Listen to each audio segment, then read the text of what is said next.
আসসালামু আলাইকুম। আজ হচ্ছে শুক্রবার। এখন বাজে হচ্ছে ৯টা ৪৩। আজকে হচ্ছে সেদিন আমাদের একটা নারকেল নিয়ে আসছিল। সেই নারকেলটা আজকে ভাঙা হইছে।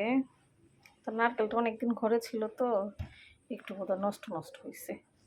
এখন এটা খাওয়া যাবে কিনা দেখি। আর খাওয়া না গেলে ফালায় দেওয়া লাগবে। আজকে রান্না করব হচ্ছে ইলিশ মাছ বের করছি।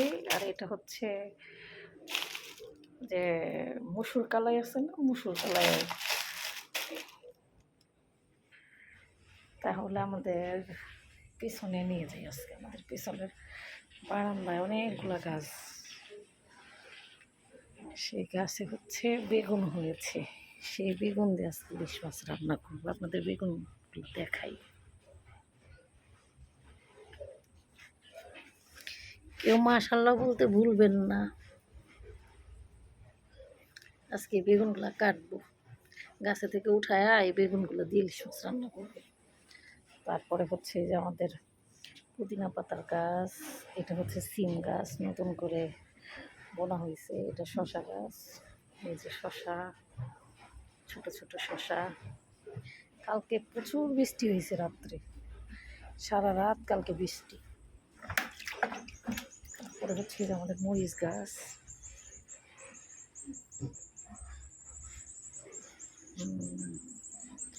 টমেটো গাছ এর আগে একটা বুনছিলাম, টমেটো ধরলো না দেখে গাছ উঠায় আবার নতুন গাছ বুনছি, তাও তো একই অবস্থা।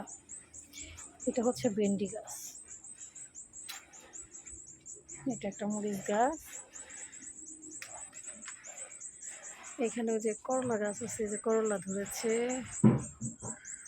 করলা ধরেছে। এই যে মরিচ গাছ, এটা একটা মরিচ গাছ। এগুলার মরিচ হয় নাই এখনো। আর এটা হচ্ছে যে ধনিয়া পাতা গাছ।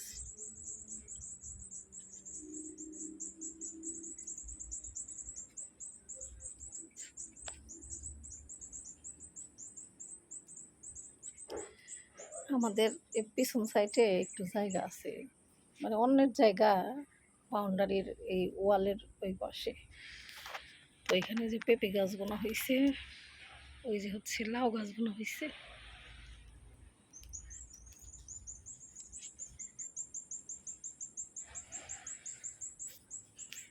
তো ঠিক আছে, ভালো থাকেন। আজকের ব্লগটা এই পর্যন্তই। সবাই ভালো থাকবেন, সুস্থ থাকবেন। দেখা হচ্ছে আগামী কোনো একটা ব্লগে। নিজের খেয়াল রাখবেন, নিজের পরিবারের খেয়াল রাখবেন।